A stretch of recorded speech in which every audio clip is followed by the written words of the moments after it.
Hi, everybody, and welcome to the Dr. Psych Mom Show. Today, I'm going to talk about when people have a tough time managing expectations with their spouse and how if you're a people pleaser, this can really get you into a pickle. And I will talk about that and give you some great examples and why this happens as soon as I tell you to subscribe. My most recent subscriber episode was on flexibility, the most important trait in a partner, and what it's like to be with someone who is not flexible, who is closed-minded and rigid, male or female, and what to do in this situation. And if you're the inflexible party, how to think about this differently and potentially work on it. So all that and over, I think, 220 more subscriber episodes if you subscribe. Okay, so a lot of times people do not manage their spouse's expectations because of two reasons. One, they could be a people pleaser, and two, they could be really kind of self-absorbed and tied into how they come off and their own image. And those don't have to be mutually exclusive. So let me give you an example, right? So there are plenty of women that say that they want to work on their sex life. And then when the guy says, okay, well, it'd be great to have sex like at least once a week or something, they say, oh, yeah, sure. That sounds good. I would totally want that too. And then guess what? Anytime that he tries to do it, they don't do it. So why? Well, there's a couple of reasons. The first one is being a people pleaser. In the moment, it feels very anxiety provoking to potentially disappoint somebody.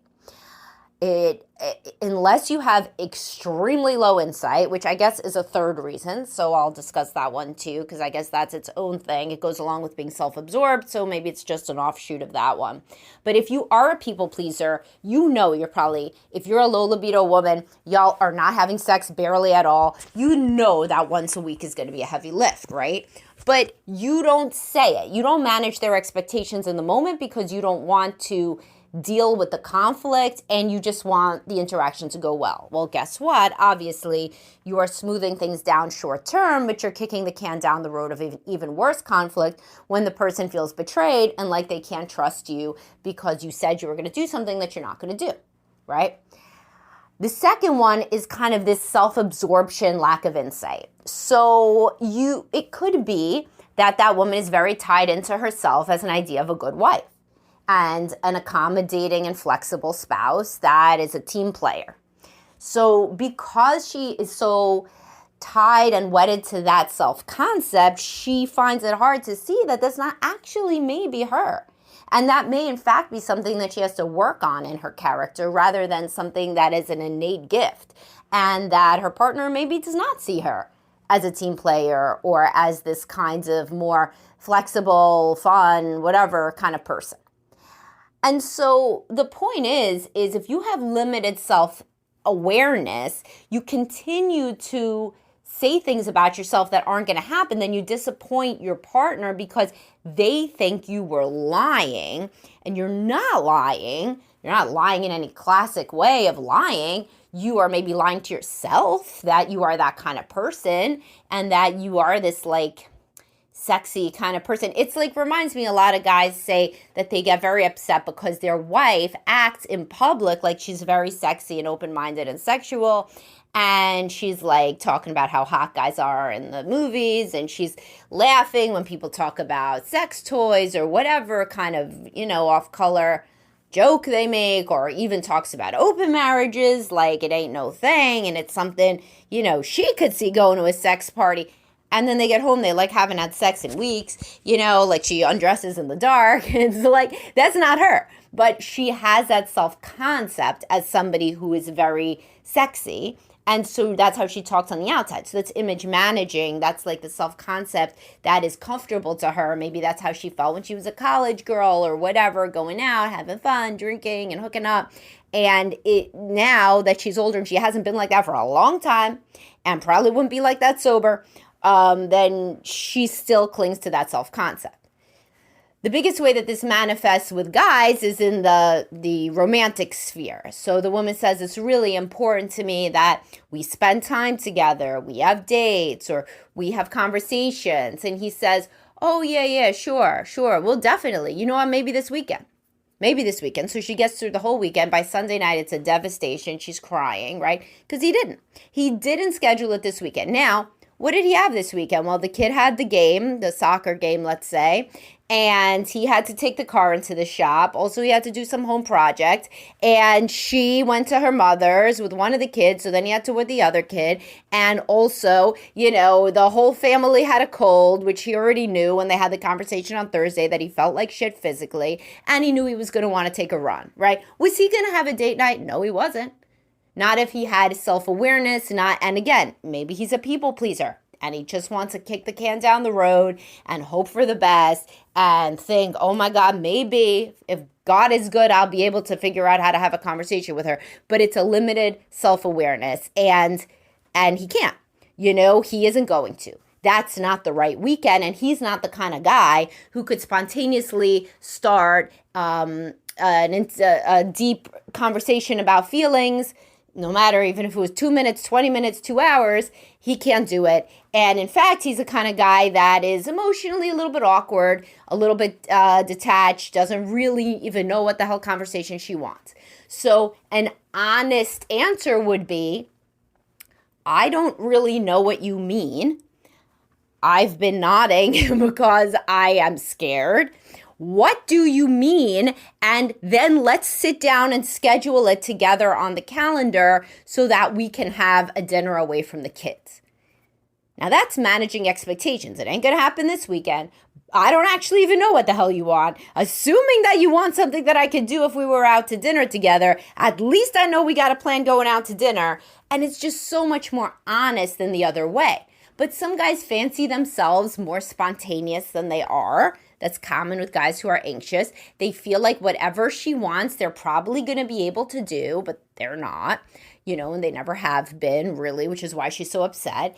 And an even better answer would be, can we maybe talk about what does it look like to you to have an emotional conversation? Because anytime we have a conversation, to me, we just had a good conversation. You seem upset. What does that look like to you, right?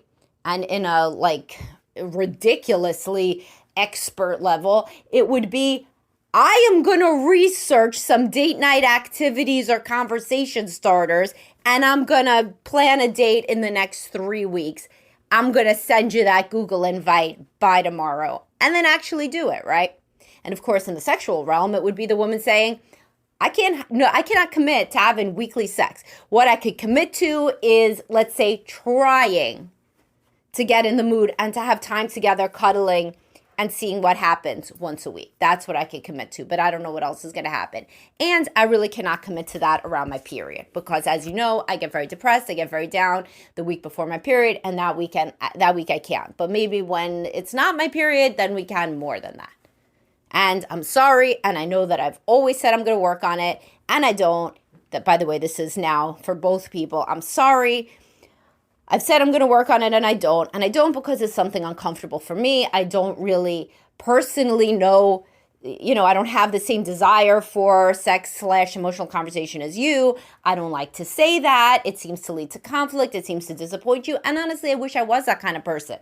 But I guess I have to come to terms with that I'm not. Now, that would be an honest conversation. Many people can't do that when they're not in couples counseling. But if you do manage your spouse's expectations, then you're taking one whole thing out of the equation, which is the fact that they think you lie to them all the time.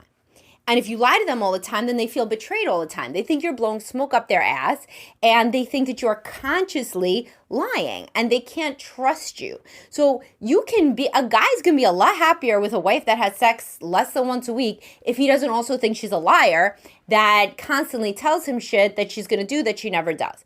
A woman could be much happier with a guy who can't have an emotional conversation if he owns that and says, this is something that I struggle with. Versus the guy who says, oh yeah, we're going to do it tomorrow. Tomorrow we're going to sit down together and have a nice conversation after the kids go to bed. And then when she looks for him, he's asleep. And he's not asleep because he's so exhausted. He's asleep because he avoided the conflict by going to sleep. And that's very common with people who are conflict avoidant, is to sleep instead of, and you shouldn't wake anybody sleeping. Of course, I've said that with men, with women. Somebody goes to sleep, You got to be able to self-regulate. I have a whole podcast on that. Should you, resolve all fights before you go to sleep? No. All that leads to is just worse, inflamed conflict where everybody's acting like a lunatic because they didn't get their sleep. So don't, but it is also a way that people avoid conflict. So what should you get out of this? Managing expectations is fair and honest. You would do it at work. If your boss said, I need a 15-slide deck by tomorrow, and tonight is when you have your kids' National Honor Society induction, you're going to be like, sorry, can I get it to you by the next day? Or I guess if you were going to get fired, you would have to do it, right? So maybe you would do it and you would miss the meeting, right? But what you wouldn't do is tell him you're going to do it tonight and not do it. That's what you wouldn't do. Because that would lead to worse conflict with him down the road where he thinks you just blow smoke up his ass. And he would be right. So don't treat your partner as so much worse than everybody else in your life. I have the podcast, the Child Coworker Friend, CCF method of thinking. How would I treat a child coworker friend? I would manage expectations. I wouldn't say to my best friend, girls trip, let's go this weekend, and then just go dark, right? No, of course not. You would say, girls trip, maybe I could do it this summer, right? And then you would plan it. And the minute that you knew you couldn't do it in the summer, you would say something and you would plan some alternate sort of thing. With other people, like kids, with coworkers, friends, people manage expectations because you want to maintain the relationship and there aren't so many hurt feelings swirling around. All of your attachment issues from childhood aren't activated. So people act a lot more fair, and that's why those relationships go a lot better. All right, I hope you enjoyed this, and I hope that I gave you some deliverables and some scripts that you can practice in order to make your relationships more fair and kind. And as always, if you need therapy or coaching, reach out to me and my team at Best Life Behavioral Health. I always have the links in the episode description. See you later, guys. Have a great day.